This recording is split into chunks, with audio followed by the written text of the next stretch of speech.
তিনি হচ্ছেন আজিজ আহমেদ। এই আজিজকে সম্প্রতি বেনাপোল সীমান্ত থেকে তাকে আটক করেছে যশোর এবং চট্টগ্রাম পুলিশ যৌথভাবে। পালিয়ে যাচ্ছিল সাবেক সেনাপ্রধান, সাবেক বিডিআর প্রধান, বিজিবি প্রধান জেনারেল আজিজ, তাকে গ্রেপ্তার করা হয়েছে। হঠাৎ করে তাকে কেন গ্রেপ্তার করা হলো? তিনি এইভাবে ধরা খাবেন এটা মনে হয় তিনি কখনো স্বপ্নেও কল্পনা করেননি। তো আজকে মাননীয় প্রধানমন্ত্রী খুব ভালো একটি কাজ করেছেন, এটি অবশ্যই প্রশংসার দাবিদার। এটা খুব ভালো একটা উদ্যোগ, চমৎকার একটি কাজ। সরকারের একটা ধন্যবাদ দিতে চাই এই কাজটার জন্য। ডক্টর ইউনূস স্যার যেভাবে ওদের সাথে চোখে চোখ রেখে কথা বলছে, আমাদের মাননীয় প্রধানমন্ত্রী তারেক রহমান সাহেব ওই একই কাজ করছেন, একদম দেখাই দিছে। 5ই আগস্ট 2024 যদি বাংলাদেশে না হতো, তাহলে আজ 2 বছরের ভিতরে বাংলাদেশের 2টা বিভাগ ভারত দখল করে নিতেন, একটা রংপুর বিভাগ আর একটা চট্টগ্রাম বিভাগ। কিভাবে নিতেন? প্রিয় দর্শক, অনেক জল ঘোলা করার পর অবশেষে চূড়ান্ত সিদ্ধান্ত নিল বিএনপি সরকার। বাংলাদেশের 30তম প্রেসিডেন্ট হিসেবে নিয়োগ পাচ্ছে ডক্টর মোহাম্মদ ইউনূস। এটাই নাকি বিএনপি সরকারের ফাইনাল ডিসিশন। আন্তর্জাতিক অপরাধ ট্রাইব্যুনালের প্রতিষ্ঠার ইতিহাসে এটাই প্রথম ঘটনা যেখানে দেশের কোনো সাবেক প্রধানের বিরুদ্ধে মানবতা বিরোধী অপরাধের সুনির্দিষ্ট অভিযোগে সরাসরি ইন্টারপোলের রেড নোটিশ জারির আবেদন জানানো হয়েছে। যার দিকে এই আইনি তীর নিক্ষেপ করা হয়েছে তিনি আর কেউ নন, সাবেক বিতর্কিত প্রভাবশালী সেনাপ্রধান জেনারেল আজিজ আহমেদ। 2013 সালের 5 মে রাতের সেই ভয়ঙ্কর স্মৃতি আজও দেশবাসীর মনে দাউ দাউ করে জ্বলছে। ঢাকার মতিঝিলের ঐতিহ্যবাহী শাপলা চত্বরে হেফাজতে ইসলামের ব্যানারে সমবেত হওয়া লাখ লাখ আলেম ওলামা এবং সাধারণ ধর্মপ্রাণ মানুষের উপর চালানো হয়েছিল শতাব্দীর অন্যতম নির্দয় ও রক্তক্ষয়ী সামরিক পুলিশি অভিযান। একই ঘটনার ধারাবাহিকতায় পরদিন নারায়ণগঞ্জের সিদ্ধিরগঞ্জেও চলে নির্বিচারে গুলিবর্ষণ। দীর্ঘ 1 দশক ধরে চাপা পড়ে থাকা সেই রক্তঝরা ঘটনার বিচারিক তদন্ত আজ অবশেষে আলোর মুখ দেখতে শুরু করেছে। আন্তর্জাতিক অপরাধ ট্রাইব্যুনালের চিফ প্রসিকিউটর আইনজীবী মোহাম্মদ আমিনুল ইসলাম সাংবাদিকদের কাছে আনুষ্ঠানিকভাবে নিশ্চিত করেছেন, তিনি জানান পুলিশ সদর দপ্তরের আইজিপি এবং বাংলাদেশ পুলিশের ইন্টারপোল ন্যাশনাল সেন্টার ব্যুরো তথা এনসিবির দায়িত্বপ্রাপ্ত অতিরিক্ত আইজি বরাবর একটি সুনির্দিষ্ট আইনি চিঠি পাঠানো হয়েছে। সেই চিঠির মূল বক্তব্য একটাই, ইন্টারপোলের প্রাসঙ্গিক বিধিমালা অনুসরণ করে অবিলম্বে সাবেক সেনাপ্রধান জেনারেল আজিজ আহমেদের নামে বিশ্বব্যাপী রেড নোটিশ জারি করতে হবে। চিফ প্রসিকিউটরের ভাষ্যমতে আন্তর্জাতিক অপরাধ ট্রাইব্যুনালের গোপনীয় তথ্য অনুযায়ী জেনারেল আজিজ আহমেদ ইতিমধ্যে দেশ ছেড়ে মধ্যপ্রাচ্য অথবা অন্য কোনো আন্তর্জাতিক ভূখণ্ডে গা ঢাকা দিয়েছেন। কিন্তু আন্তর্জাতিক অপরাধ ট্রাইব্যুনাল ও প্রসিকিউশন টিমের স্পষ্ট বার্তা, হত্যাকাণ্ড ঘটিয়ে কিংবা মানবতা বিরোধী অপরাধ সংগঠিত করে পৃথিবীর কোনো কোণাতেই আর নিরাপদ থাকা যাবে না। ইন্টারপোলের আন্তর্জাতিক নেটওয়ার্ক ব্যবহার করে এই পলাতক আসামিকে যে কোনো মূল্যে বাংলাদেশে ফিরিয়ে এনে আদালতের কাঠগড়ায় দাঁড় করানো হবে। কিন্তু প্রশ্ন উঠছে, কে এই জেনারেল আজিজ আহমেদ? কিভাবে তিনি একজন সামরিক অধিনায়ক থেকে রূপ নিলেন স্বৈরাচারের অন্যতম মূল খুঁটি হিসেবে? কিভাবে তার হাত ধরে বাংলাদেশে প্রতিষ্ঠিত হয়েছিল অপরাধী পরিবারকে সুরক্ষা দেওয়ার এক অভূতপূর্ব সাম্রাজ্য? আর কেনই বা মার্কিন সরকার থেকে শুরু করে আন্তর্জাতিক অপরাধ ট্রাইব্যুনাল সবাই আজ তার বিরুদ্ধে একজন? আসল ইতিহাসের পর্দা সরিয়ে উন্মোচিত করি শাপলা চত্বরের সেই কালো রাত, জেনারেল আজিজের পরিবার ভিত্তিক দুর্নীতির মহারাজ্য, জালিয়াতির দলিল এবং আন্তর্জাতিক রেড নোটিশের জটিল আইনি সমীকরণ। ঘটনাক্রমটি বুঝতে হলে আমাদের ফিরে যেতে হবে 2013 সালের 5 মের সেই অভিশপ্ত রাতে। ইসলামিক ভাবাবেগ এবং তৎকালীন সরকারের বিভিন্ন বিতর্কিত সিদ্ধান্তের প্রতিবাদে দেশের দূর দূরান্ত থেকে লাখ লাখ আলেম ওলামা, মাদ্রাসার কোমলমতি শিক্ষার্থী এবং সাধারণ তৌহিদি জনতা পদযাত্রা করে জমায়েত হয়েছিলেন মতিঝিলের শাপলা চত্বরে। দিনের আলো গড়িয়ে যখন রাত নামলো, তখন হঠাৎ করে চারপাশ ঘিরে ফেলা হলো। অভিযোগ রয়েছে তৎকালীন বিজিবির মহাপরিচালক হিসেবে দায়িত্বে থাকা মেজর জেনারেল আজিজ আহমেদ এবং অন্যান্য আইন শৃঙ্খলা রক্ষাকারী বাহিনীর প্রধানদের নিয়ন্ত্রণে শুরু হয় এক বর্বর যৌথ অভিযান, অপারেশন ফ্ল্যাশ আউট। অন্ধকার নেমে আসার পর মূল বিদ্যুৎ সংযোগ বিচ্ছিন্ন করে দেওয়া হয়। Sound grenade, tear shell, heavy মারণাস্ত্রের গর্জন এবং হাজার হাজার মানুষের আর্তচিৎকারে থমকে গিয়েছিল পুরো ঢাকা শহর। অসহায় মানুষের উপর পয়েন্ট ব্ল্যাঙ্ক রেঞ্জ থেকে গুলি চালানোর নজিরবিহীন অভিযোগ ওঠে সেই রাতে। রাস্তায়, ড্রেনে এবং গলির মুখে আলেম ওলামাদের তাজা রক্তে ভেসে গিয়েছিল মতিঝিল এলাকা। পরদিন অর্থাৎ 6 মে একই ধরনের নির্দয় গুলিবর্ষণের পুনরাবৃত্তি ঘটে নারায়ণগঞ্জের সিদ্ধিরগঞ্জ মহাসড়কে। সেখানেও বেশ কয়েকজন নিরীহ মানুষকে হত্যা করা হয়।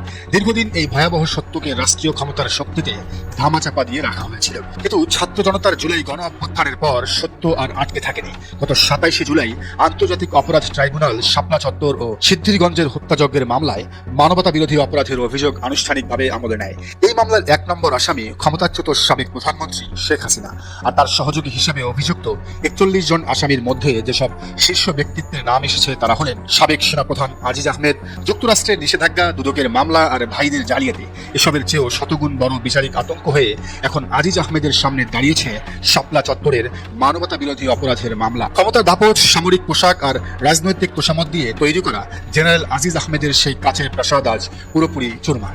একদিকে দুর্নীতির পর্বতসম বোঝা, অন্যদিকে শাপলা চত্বরের শত শত নিষ্পাপ মানুষের রক্তের দাগ।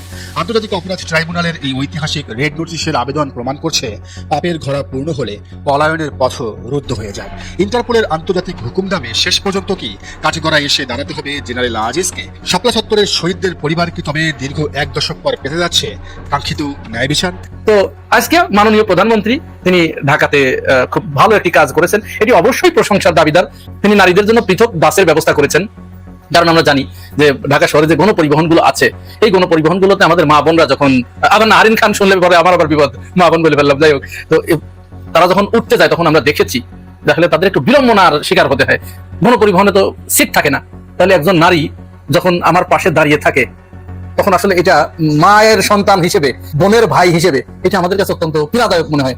অনেকেই, অনেক ভদ্র মায়ের সন্তানেরা আছে, তারা এই দৃশ্য দেখার সাথে সাথে উঠে গিয়ে সিটটা ছেড়ে দেয় যে আব্বা বসেন বা খালাম্মা আপনি বসেন। এই কাজগুলো বাংলাদেশের ছেলেরা অহরহ করে থাকে। তো এইটার নিরসন কল্পে মাননীয় প্রধানমন্ত্রী তিনি একটি উদ্যোগ নিয়েছেন। একটা পিঙ্ক কালারের বাস ঢাকার শহরে বিআরটিসির আর কি, এর চালকও নারী, এর কন্ডাক্টর সহ নারী, সুপারভাইজার সব নারী। এটা খুব ভালো একটা উদ্যোগ, চমৎকার একটি কাজ। এখন শিবিরের ওইটার ব্যাপারে, বাসের ব্যাপারে নারিন ইসলাম খান তিনি তো এই মন্তব্য করলেন, হ্যাঁ কেন নারীদেরকে এইভাবে লিঙ্গ বৈষম্য করা হচ্ছে, তাদের জন্য আলাদা বাস কেন দিতে হবে? এখন এই ঢাকার শহরে নারীদের জন্য পৃথক বাসের ব্যাপারে তার ওই জাতীয় মন্তব্য, ওই যে এই ধরনের একটা মন্তব্য হয়তো আজকালের ভিতরেই আসবে, কারণ তাকে নিয়ে ইতিমধ্যে এই বিষয়টা নিয়ে এত বেশি ট্রল হয়েছে, তিনি হয়তো চুপ থাকবেন না। কাজী জেসিন তাকে এই জবাব দেওয়ার জন্য 2-1 দিনের ভিতরেই ডেকে আনবে। কাজী জেসিন, আবার কাজী জেসিন বিটিভির মহাপরিচালক হয়েছে, এমনি এমনি হয় নাই। সেও ছাত্র শিবির, ওই যে ঢাকা বিশ্ববিদ্যালয়ে নারীদের জন্য আলাদা জোন, তাদের খাবারের জন্য আলাদা একটা কর্নার করা হয়েছে। এআই দিয়ে তিনি একটা ছবি তৈরি করেছেন, এই ছবিটা আমি দিয়ে দিচ্ছি, এই ছবিটা। এই ছবি তৈরি করে তিনি প্রশ্ন করেছেন যে তাহলে কি ঢাকা বিশ্ববিদ্যালয়ের ক্লাসও আলাদা আলাদা হবে, নারীদের জন্য কি ক্লাসের এরকম পর্দা টানাই হবে? এই ধরনের মন্তব্য তিনি করেছেন। আর এই নারীদের জন্য যখন পৃথক বাস সার্ভিস চালু হয়েছে, ওইটাকে আবার তিনি কিছু লেখেন নাই, কারণ তার আবার ওইটা মনে আছে যে সে কি বলেছিল ওখানে, এর আবার কিছুটা লজ্জা শরম আছে। তো ওইটাকে তিনি জাস্ট কিছু না লিখে এই ছবিটা পোস্ট করেছেন, আর ক্যাপশনে জাস্ট দুটো ওই লাভ রিয়াক্ট যেটা ওইটার চিহ্ন দিয়ে জাস্ট পোস্ট দিয়ে দিয়েছেন। তার মানে কি শুভকামনা জানালেন। তো এই কাজগুলোর কারণেই তো দেখেন, একই কাজ যেটা অন্যরা করলে তিনি সমালোচনায় ফেটে পড়ছেন, আর তার নিজের দল যখন করছে তখন ওইটাকে তিনি সাধুবাদ জানাচ্ছেন। তো বিটিভির মহাপরিচালক তার এমনি এমনি হয় না রে ভাই। এরা আসলে মূলত নারীবাদ এসব কিচ্ছু না, মূলত জামাত ইসলামকে বা তার বিরোধী মতকে দমন করার জন্য, তাদেরকে ঘায়েল করার জন্য এই নারীবাদ এটা একটা অস্ত্র। যেমন মুক্তিযুদ্ধের চেতনা একটা অস্ত্র, ঠিক নারীবাদও এরকম একটা অস্ত্র। ইসলামী দলগুলোর যেমন আকীদা এটা একটা অস্ত্র। এই প্রত্যেকেই তাদের নিজস্ব এক একজনের এক একটা অস্ত্র আছে, এই অস্ত্রগুলো নিয়ে সবাই মিলে একসাথে ঝাঁপিয়ে পড়ে জামাতের বিরুদ্ধে। জামাতের হয়েছে এখানে যত জ্বালা, একা একা হয়ে গেছে। এরপরে তো দায় চাপিয়ে দেবার সংস্কৃতি আমাদের দেশে আছেই। মনে পড়ে আপনাদের দায় চাপিয়ে দেওয়া, এরকম আরেকটি ভিডিও ভাইরাল হয়েছে, এটা আমি আপনাদেরকে দেখাবো। এই চাঁপাইনবাবগঞ্জে একজন মহিলা ফ্যামিলি কার্ড বিক্রি করতে গিয়ে টাকা নিচ্ছে, ফ্যামিলি কার্ড দিয়ে 3000 করে টাকা নিচ্ছে। এবার তাকে গিয়ে ধরেছে যে আপনি ফ্যামিলি কার্ড দিয়ে টাকা নিচ্ছেন কেন? সাংবাদিকরা যখন তাকে প্রশ্ন করেছে, তো আপনি কি করেন? বলছে আমি বিএনপি করি। বিএনপি করেন? খবরদার আপনি এই কথা বলবেন না, আপনি বলবেন যে আপনি জামাতের রোকন, আপনি এটা বলতে হবে। না আমি তো জামাত করি না, আমি এটা বলবো কেন, আমি বিএনপি করি। না না, আপনাকে কথা বলতেই হবে, আপনি জামাতের রোকন, এটা আপনি বলবেন, এটা বলবেন। এর ভিতরে যে বেরোসি কেউ একজন হয়তো ভিডিও করতেছিল, এই ভিডিওতে এটা ধরা পড়ে গেছে। একটু শোনাই, আসেন একটু শোনেন। 11,000 টাকা লিয়েছেন কার্ড দেবো। আপনি কি কোনো প্রতিনিধি পদে আছেন না? আপনি মেম্বার চেয়ারম্যান না? আপনি কে? জামাত কোনো বিএনপি করেন? আমি বিএনপি করি। বিএনপির লোক কিন্তু টাকা উঠে না কোনোদিন, রাইট? তুমি বলো যে আমি জামাতের টাকা উঠাতেছি।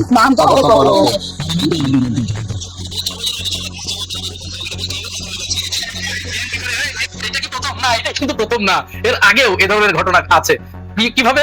ওই যে আপনাদের মনে আছে নিশ্চয়, 5 আগস্টের পর যখন ছাত্র শিবির এবং ছাত্রদল সংঘর্ষ বাঁধলো, এই সংঘর্ষের পরে ছাত্রদল ঢাকাতে কেন্দ্রীয়ভাবে একটি সাংবাদিক সম্মেলনের আয়োজন করলো। এই সাংবাদিক সম্মেলনে একজন সাংবাদিক প্রশ্ন করছে যে আপনারা 5 আগস্টের পূর্বে উভয় দল একসাথে থেকেছেন, খেয়েছেন এবং ফ্যাসিবাদ বিরোধী আন্দোলন, লড়াই সংগ্রামে আপনারা একে অপরকে সহযোগিতা করেছেন, একসাথে আন্দোলন করেছেন। 5 আগস্টের পরে হঠাৎ আপনাদের কি হলো যে আপনারা সংঘর্ষে লিপ্ত হলেন? হ্যাঁ, আমাদের রাকিবুল ইসলাম রাকিব চাচা, তিনি নাসিরউদ্দিন নাসিরকে বলছেন যে শিবিরের উপর দায় দিয়ে দাও। এটাকে আমি বানিয়ে বলছি, ভিডিও দেখবেন, এই দেখুন। ওকে ওকে সব দেওয়া হবে। জি জি। প্রেসিডেন্ট বিদায় করার জন্য ছাত্র দল, ছাত্র শিবির, ছাত্র আন্দোলন একসঙ্গে মিলে আন্দোলন করলেন। করার পর 6 মাস যেতে না দেয়, এমন কি ঘটনা ঘটলো যে আপনাদের এই যে এই হলো টোটাল অবস্থা, টোটাল সিস্টেমটা এরকম, এইভাবেই চলছে আমাদের রাজনীতি। আজকের বক্তৃতা শুরু করব তারেক রহমানকে ধন্যবাদ জানিয়ে আর বিএনপিকে অভিশাপ দিয়ে। এই বিএনপি যখন ক্ষমতায় আসে তখন বাঘের বাচ্চা, রয়্যাল বেঙ্গল টাইগার, লায়ন হয়ে যায়। আর ক্ষমতা থেকে যখন বিএনপি চলে যায়, বিএনপির দূর সময়, বিএনপির কঠিন সময়, তখন এই বিএনপি হয়ে যায় শিয়ালের বাচ্চা, ডগ হয়, ক্যাট হয়, রেট হয়, ইঁদুর হয় যখন ক্ষমতায় থাকে না। আর যখন ক্ষমতায় থাকে তখন সিংহ পুরুষ। এই বিএনপি শহীদ জিয়ার বিএনপি নয়, এই বিএনপি দেশনেত্রী বেগম খালেদা জিয়ার বিএনপি নয়। আমরা এই বিএনপিকে চাই নাই। আমি তারেক রহমান সাহেবকে এবং বিএনপির শীর্ষস্থানীয় নেতৃবৃন্দ যারা 17 বৎসর যুদ্ধ করেছেন সম্মুখ সারিতে দাঁড়িয়ে, সেই আওয়ামী ফ্যাসিবাদের বিরুদ্ধে পল্টনের মাঠ কাঁপিয়েছেন, পার্টি অফিস কাঁপিয়েছেন, সারা বাংলাদেশ, টেকনাফ থেকে তেতুলিয়া, রূপসা থেকে পাতুরিয়া, সারা বাংলাদেশের আনাচে কানাচে যে সমস্ত ত্যাগী নেতারা বিএনপির রাস্তাঘাট গলিতে গলিতে আন্দোলন করেছেন, আমি তাদেরকে ধন্যবাদ জানাই। কিন্তু বিড়াল মার্কা বিএনপি, কুকুর মার্কা বিএনপি, স্বৈরাচারের দূষর বিএনপি, এই বিএনপিকে আমি আজকে অভিশাপ দিতে চাই। আর আমার অভিশাপ নয়, বর্তমান বিএনপির উপরে অভিশাপ আছে দেশনেত্রী খালেদা জিয়ার, অভিশাপ আছে শহীদ জিয়ার। কারণ এই বিএনপি 17 বৎসর কুকুরের মতো লেজ গুটিয়ে পালিয়েছিল। এরা আন্দোলন জানে না। আমি চ্যালেঞ্জ করলাম বিএনপির শীর্ষস্থানীয় নেতৃবৃন্দকে, আপনারা তৃণমূল থেকে প্রশ্ন করেন শহীদ জিয়ার এই 19 দফা কর্মসূচি একজনও বলতে পারবে না। শহীদ জিয়াউর রহমানের বহুদলীয় গণতন্ত্র কাকে বলে, কত প্রকার কি কি বলতে পারবে না এই বিএনপি। এই বিএনপি এই আপনার ঘোষিত, আপনি যখন দেশান্তরী ছিলেন, যখন 31 দফা কর্মসূচি ঘোষণা করেছিলেন সংস্কারের জন্য, বিএনপি সেইটাও জানে না, বুঝতে পারবে না। ওই কর্মসূচিকে, ওই 31 দফাকে তারা কোনো মেডিসিন ভাবে, প্যারাসিটামল বা নাফা মনে করবে। কিন্তু এই 31 দফা কর্মসূচির ভিতরে কি কি আছে, 19 দফা কর্মসূচির ভিতরে কি কি আছে, এই বিএনপি জানে না। এই বিএনপি জানে না স্থায়ী কমিটির সদস্য কয়জন আছে, বলতে পারবে না। আমি চ্যালেঞ্জ করলাম ইউনিয়ন থেকে উপজেলা পর্যন্ত, আমি চ্যালেঞ্জ করলাম 80% বিএনপির নেতাকর্মী বিএনপির সর্বোচ্চ স্থায়ী কমিটির সদস্য কয়জন, নামও বলতে পারবে না। তারা শহীদ জিয়ার 19 দফা কর্মসূচিও বলতে পারবে না। তারা শুধু পারে যখন দেশ নেত্রী খালেদা জিয়া ক্ষমতায় থাকেন, তারেক রহমান যখন ক্ষমতায় থাকেন, তখন পা চাটতে আর তারেক রহমান সাহেবকে বিপদে ফেলার জন্য রাস্তাঘাটে বিভিন্ন জায়গায় চাঁদাবাজি করতে, দুর্নীতি করতে, স্বজনপ্রীতি করতে, এই সমস্ত আওয়ামী লীগ ফেসিবাদরে আশ্রয় প্রশ্রয় দিতে, যে সমস্ত আওয়ামী লীগের কুলাঙ্গারেরা, যে সমস্ত ফেসিবাদ খুনি হাসিনার দূষরেরা এই 17 বৎসর বিএনপির নেতাকর্মীকে রাস্তায় কুকুরের মতো মেরেছে, একটা ব্যানার, একটা পেস্টুন, একটা পোস্টার পর্যন্ত লাগাতে দেয় নাই, কিন্তু আওয়ামী লীগ প্রতিহত করেছে। আওয়ামী লীগের একটা গুণ আছে, সেটা দুশ্মন হলেও স্বীকার করতে হবে। তারা ক্ষমতায় থাকলেও সাহসী, ক্ষমতার বাইরে গেলেও সাহসী। এখন ফেসবুকের ভিতরে, সোশ্যাল মিডিয়ায় শুধু গালাগালি করে। 5 আগস্টের পরে আওয়ামী লীগ ধ্বংস হয়ে গেছে, খতম হয়ে গেছে আওয়ামী লীগ। এই আওয়ামী লীগের কথা বলছি না, 96 এর পরের আওয়ামী লীগ, 2002 সালের পরের আওয়ামী লীগ, 111-এর আওয়ামী লীগ দুঃসাহসী ছিল। আর এখন আওয়ামী লীগ তো আওয়ামী লীগ নাই। এখন যারা আওয়ামী লীগ, তারা ফেসবুক লীগ। আগে ছিল পুলিশ লীগ, এখন ফেসবুক লীগ। সোশ্যাল মিডিয়া শুধু কুকুরের মতো গেউ গেউ করে। আমি এই আওয়ামী লীগের কথা বলছি না। আপনাদের অবশ্যই মনে আছে, যখন বিএনপি আওয়ামী লীগ ক্ষমতায় থাকে, তখন রাজপথে, এরপরে আপনার পার্লামেন্টে, সব জায়গায় তারা সবর থাকে। আর বিএনপি যখন ক্ষমতায় যায়, ঘুমিয়ে পড়ে, শুধু স্বপ্ন দেখে কিভাবে কোটিপতি হবে, কিভাবে চাঁদাবাজি করবে, কিভাবে বাংলাদেশটাকে লুটে পুটে খাবে। আর তারেক রহমানের আশেপাশে যে সমস্ত বাম আছে, যে সমস্ত আওয়ামী লীগের ফেসিস আছে, শেখ হাসিনার 2টা সন্তান আছে, বিপি নূর আর রাশেদ খান, সেই আওয়ামী লীগের পুষ্যপুত্র ভুয়া বেঈমান ফজু পাগলা বিএনপিতে আছে। এরা আপনার আশেপাশে আছে। আর আপনার অন্ধ কতগুলা বিএনপি, যারা বিএনপির নাম বলতে পারে না, বিএনপির অ্যাব্রিভিয়েশনও বলতে পারবে না, বিএনপি শব্দের অর্থ কিও বলতে পারে না, তারা নাকি নেতা। এই নেতারা সময় মতো পালাবে। এই নেতাগুলা সময় মতো পালাবে। তারেক রহমান যখন বিপদে পড়বেন, এই নেতাগুলা পালিয়ে যাবে। ঈশ্বরচন্দ্র রায়কে যখন রাস্তায় পেটানো হলো, বিএনপি নাই। রুহুল কবির রিজভী, আমানুল্লাহ আমান, মির্জা ফখরুল ইসলাম আলমগীর যখন আন্দোলন করতেন, তখন কোনো লোক নাই, 10 জন 12 জন নাই। এখন একটা স্টেজে, একটা গ্রামে একটা সমাবেশ হলে বিএনপির নেতার কোনো অভাব নাই। এত নেতাগুলা কোথায় ছিল? আওয়ামী লীগের তো পার্শ্ববর্তী বন্ধু রাষ্ট্র ছিল, তারা পার্শ্ববর্তী রাষ্ট্রে চলে গেছে। বিএনপি কোন রাষ্ট্রে যাবে? বিএনপিকে কিভাবে তারেক রহমান রক্ষা করবেন? এই বিপিনুর রাশেদ খান দিয়ে বিএনপিকে রক্ষা করতে পারবেন না, ফজু পাগলা দিয়ে বিএনপিকে রক্ষা করতে পারবেন না, সেই মনির, সেই হাবিবুর রহমান নাস্তিক দিয়ে বিএনপিকে রক্ষা করতে পারবেন না। তাই তারেক রহমানকে পরিশেষে আরেকটা ধন্যবাদ জানাই, তিনি ছাত্র দলের সভাপতি।